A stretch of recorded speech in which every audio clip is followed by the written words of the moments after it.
And similar to this, sometime later in 2024, we'll be doing a small one for the PA and ED on the transit center. So it's all starting to happen. Okay, questions? Yeah, I'm sorry. I just happened to go by our county's property on Williams Drive and see the transit center.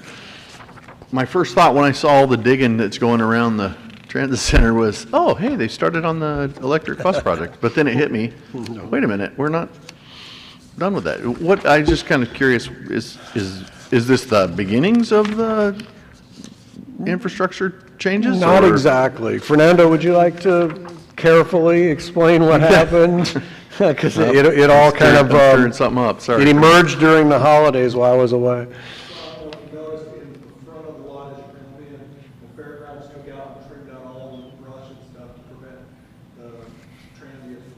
Oh. Bushes.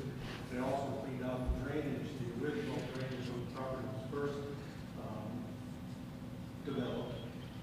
And it cleared all the water, so all the water flows down now, instead of just going across the parking lot, it comes down to CDS, into that ditch. Oh. And down into our property, and all that ditch that you saw coming up and around. That was an emergency that was put in because our oil water separator was getting filled up with drainage. Oh. Water. So that was an emergency that was put in to help the fairgrounds to draft the water back out, clean out all of the original drainage. Boy, I'm sure that was exciting. Okay, well, thank you very much. Sorry So for it wasn't exactly the start of our project, but it relates to our project. So one of the things we'll want to look at in our project is, now that we have a drainage channel, which they're not done yet, I take it they're coming back when the weather lets up a little to finish up, but the water's moving the drains, which is good. We were observing it this morning. But then for our project, we might want to come in and beauty it up a little bit, because it's not real beautiful. Yeah.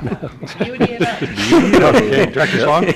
It's moving the water right now, which is good. But, I've got the tools. I was just curious in your explanation that the 3.25 extra $1 million, that is coming to us? yes. Okay. And so I thought you were saying that we were resolving, basically, that the $3.25 million would be for extra electric buses and additional money for the hub. No, we did that last meeting. This is just to approve us starting with that $37,000 to start the environmental document on the first project. Okay, that's why I was confused. All right. Sorry about that. I think I copied and pasted some of the same language, so it's probably on me. I'm sorry about that. Okay. All right, I'm good. Okay. Any other questions? We're good? Okay. I move to approve adoption of Resolution 2023-24-12, approving their RCTA allocation request for $37,000 in TIRCP funding for project approvals and environmental documentation for the charging infrastructure project. I will second. We have a motion and a second. Joe? Let's go with Director Roberts, Yes. Director Altman, Yes. Chair Borges, Yes. Vice Chair Schlong, Yes. and Director Short. Yes. Okay. Just double checking, there was, with Rachel, there's still nobody online for public comment? There wasn't a little bit ago. Okay, we're still Had safe. somebody online? There was not. Oh, there was not. not. Just want to Oh, make okay. sure nobody tuned in. Gotcha. Okay, item number 7, update on fare increase for public outreach plan and implementation time frame.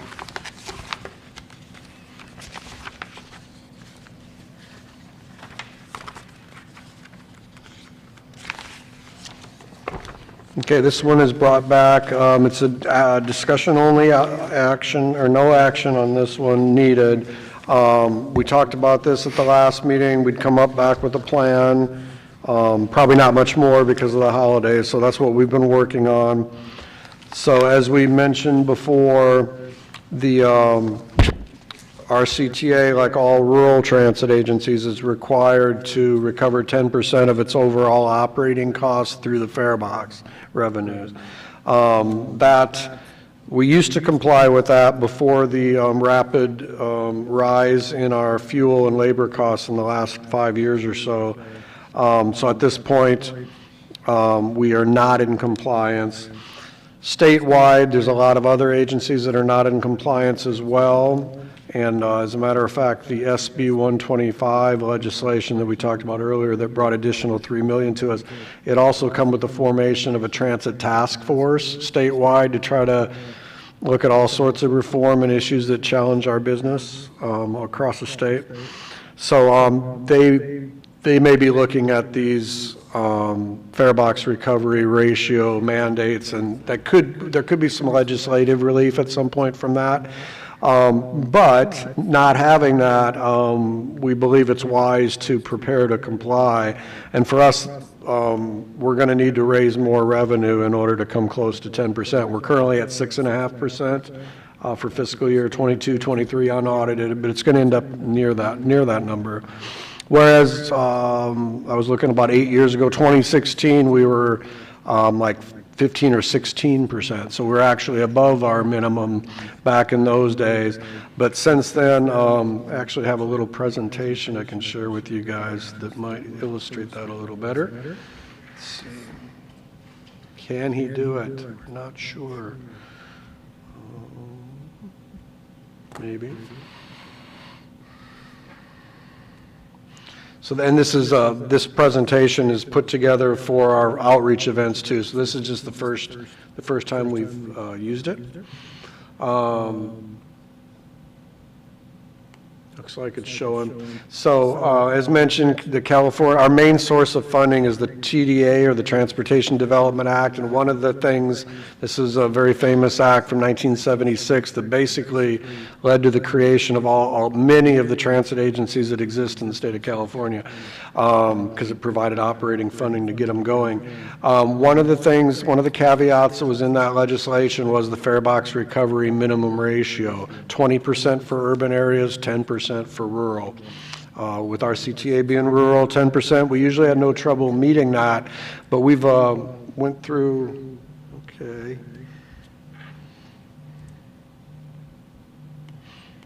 That's interesting. Technical difficulties. Why is it not letting me run through my slides? Oops, there it goes.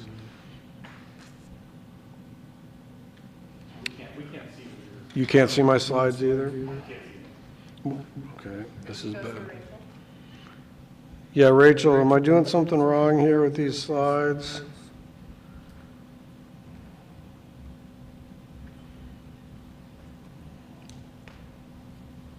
Turn up the volume and get feedback. So I got share screen, PowerPoint. Yeah. And then you want to go from beginning, right? Yeah. Well, it wouldn't hurt. For current slide, be fine. They already got the preamble. Put it over to the. Rachel, I don't think we're tuned in like we're usually tuned in here. Oh, okay. Oh, okay. That was nice of you. Yeah, I know. We don't want to scare anybody.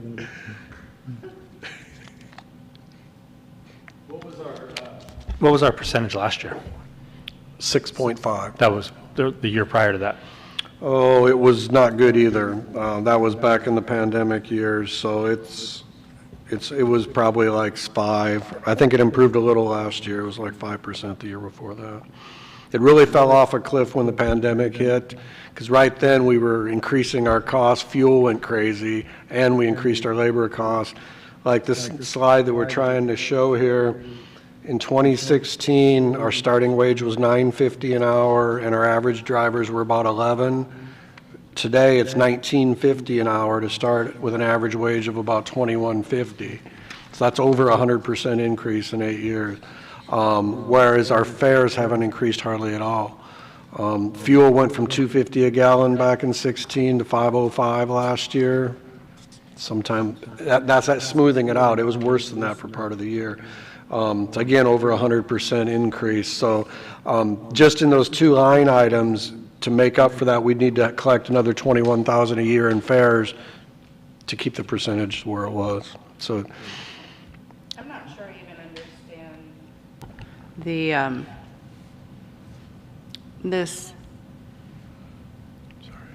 I don't know, form that shows the fares.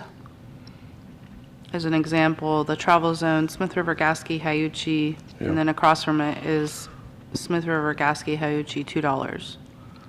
So it's a distance, but this is for our Route 20 and 199 routes that travel regionally.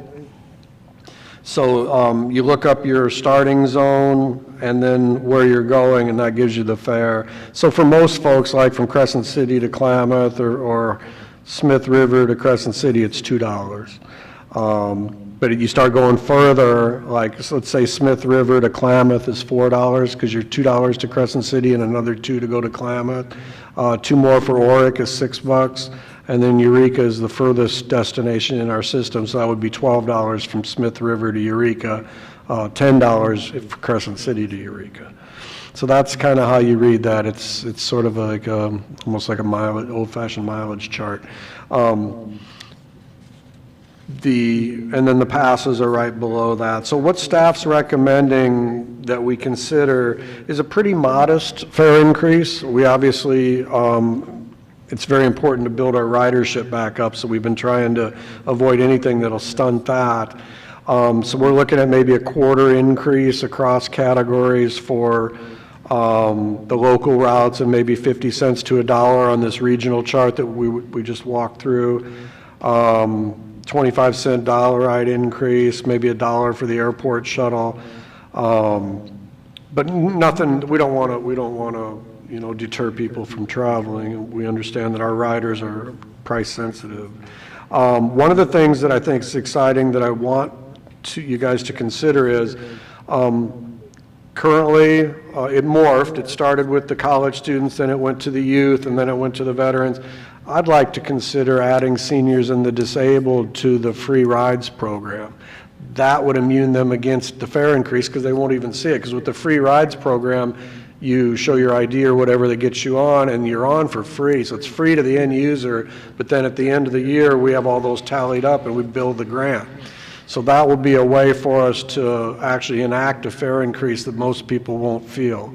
So I'd like you guys to consider that and let me know what you think.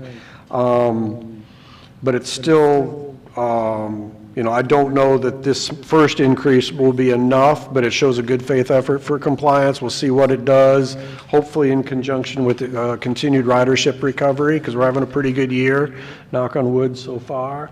So we could see how a fare increase maybe in a year or so, maybe it gets us to 10% or close. We might have to do another small one. But we don't want to try to recover it all in one fell swoop. So on the monthly passes for youth, it doesn't show that it's free.